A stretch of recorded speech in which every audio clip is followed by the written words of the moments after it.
regarding Pinchas Shakini Leilokov. He avenged on behalf of his God the Chaper of Yisrael, and that brought about the Kapara. So Rashi is Leilokov, Bishvil Leilokov. You know, very often the person is a zealot. Everybody has his own reason why he's a zealot. But here the Torah is attesting that his zealotry was purely Leilokov. It had no personal interest. It was purely Kovet Shemayim. Kumakane Atoli, Kinesi L'Tzion. It makes sense, very. Why is it? What's a Kohen? Kohen is the one who's qualified to be Mechaper. So since in his act it was Mechaper al Bnei Yisrael, right? Torah says as a result of his zealotry killing Zimri and Cosby, he was Mechaper al Bnei Yisrael. Because of that, the Midah Keneged Midah is that he's qualified to be the Mechaper. Who's the Mechaper? The Mechaper is the Kohen. Now it's interesting. Why were Aaron's children Kohanim? Because he was a Kohen. Why was Pinchas a Kohen? Not because he was a grandson of Aaron. It's because he was the Mechaper. So he was similar to Aaron. Just as Aaron in his own right was worthy to be Kohen. His children were only Kohanim because they were his sons. It wasn't their own independent worthiness. So here Pinchas is similar to his grandfather. It's his own independent worthiness why he became the Kohen. What did you want to say?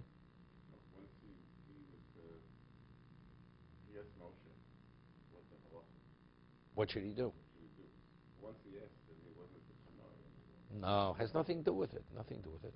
Person's a kanoi. It has to be an impulse. Can I ask you? You see a person Chal Shabbos. Right. You're kanoi. You permitted to kill him? You're kanoi. Of course not. The Torah says lo tirtzach. Yeah. Right? You don't like what the rabbi's saying, right? You're allowed to get up on Shabbos and shoot him. You're a kanoi. Why not? Why not? Why not? But it's your impulse. Yeah. Of course you're not. It says lo tirtzach. Because here the Torah says because the Torah says that. Right, the Torah says you're permitted. So that's but I want to explain you when he went to Moshe, he said, "You taught us." Moshe wasn't acting. He says, "But you taught us. If you're a kanoi, you're supposed to kill the man." He says Moshe remembered. After he said that, he remembered what he taught. Moshe forgot the halacha. Right, but at that point he wasn't. Well, what is one? Two separate things. A kanoi is a zealot. You cannot tolerate, and you're pained by what you see, and you're acting because of that. So but that doesn't permit you to commit murder. No, I understand that. So because there's aloha, but you have to be a kanoi. It's not because you don't like the guy. That's why you're shooting him. Right. It's because you're paying for what's happening. How long? Once the person finishes cohabiting, you can't kill him any longer. It's only at the time of the violation.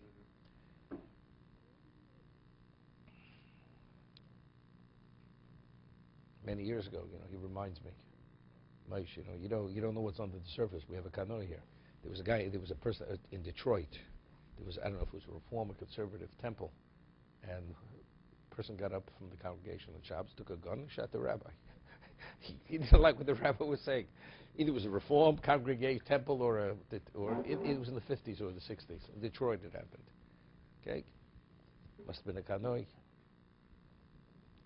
Okay. V'shemu ish Yisrael hamukeh.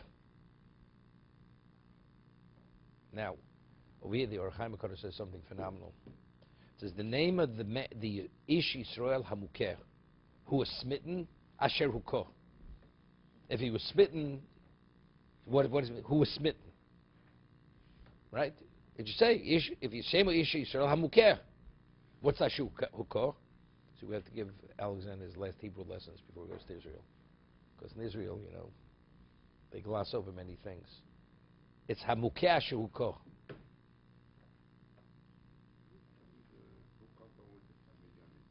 No, Asher Hukoh Esem Midyanis. He was Hukoh because of the Midyanis. We'll see in a minute. Right? So the Or Chaim HaKadosh explains it this way. He says a Jew has a neshama. It says Rishon B'chaim Kriya Mesim. He says the moment he cohabited with her, even before he was smitten, he was smitten. He already had his neshama torn out of him. That's the spiritual. Asher Hukoh, that's the physical. So first he died at the act of, once he engaged with her, he's mukeh. He's smitten. Asher ukor, that's the actual physical being killed. That's what he explains it. Zimri ben Solu, Nisi beis Avlav Shimoni. 1 second. V'shemu ish hamukoch hamidyonis kozi basur. Rosh Umas beis Ov hamimidjanu.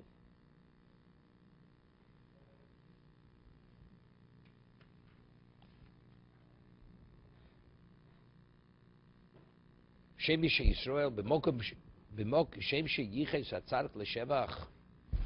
As we trace Pinchas's pedigree for praiseworthiness, Ben Elazar ben Aaron, over here, Yiches Rosh L'Gnai. We're tracing the pedigree of Zimri L'Gnai, Zimri ben Solu. Nisi Beisav L'Shimoni, Lechem L'Chameshes Boti Ovo Shoyu L'Shevet Shimon. There were 7 primary families. Davrach Lodia Shvocho Shel Pinchas. Why is the Torah telling us his prominence within the Shevet? To reveal the praiseworthiness of Pinchas. Shapi Shezeh Hoyunosi Lo Mones Atzmo L'Kanei L'Chil Hashem. Although he was a person of intimidating status, it didn't prevent Pinchas from doing his act of zealotry because of the Chil Hashem. Otherwise, it's irrelevant. What do we have to disgrace the Shevet? Look, he was a bad person. Okay, you have to tell me he's the Nasi Beisav, the Shimoni. He was the prince of one of the families. To tell us, despite that, it's not enough. He wasn't intimidated. He did the act itself. What did you want to explain? I'm wondering, how do we fit into what you're saying, the Et Hamidyanim? Because that seems to be, how does that fit in? It's almost a superb. Asher Uka, and you name it. Amuko. So what does the word Et Hamidyanim come to tell us? It means together with the Midyonis. He was killed together with the Midyonis. Yes. Also. And even if it's with her, the pasuk is telling us. Or you could say because of the Midyonis. Then it should come afterwards. Because first we want to say the name of the person, Asher Uka. No, Hamukeh. Right, the person. No, as we're explaining, no, Mukeh means he was alive. He was Mukeh when he engaged with her. Ashukor, because of the Midyonis. He was killed because of the Midyonis. But wouldn't it make sense first to name him and then to say, first pasuk is naming him, just in terms of a logical order? No, because it's telling Hashem Ish Yisrael. What do you have to Ish Yisrael? So if once you tell me, because no, a Jew who has a certain spiritual status, he became Mukeh. It's first we're focusing on Yisrael. Right, but after we know why he's being punished, the whole idea of the pasuk is to name him. Who's the person?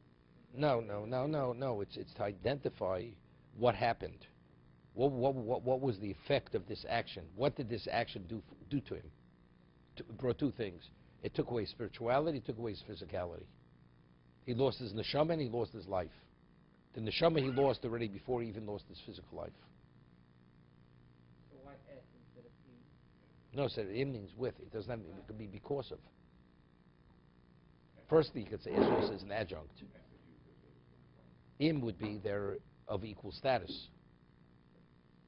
That was that. Or bigla or something to connect. Torah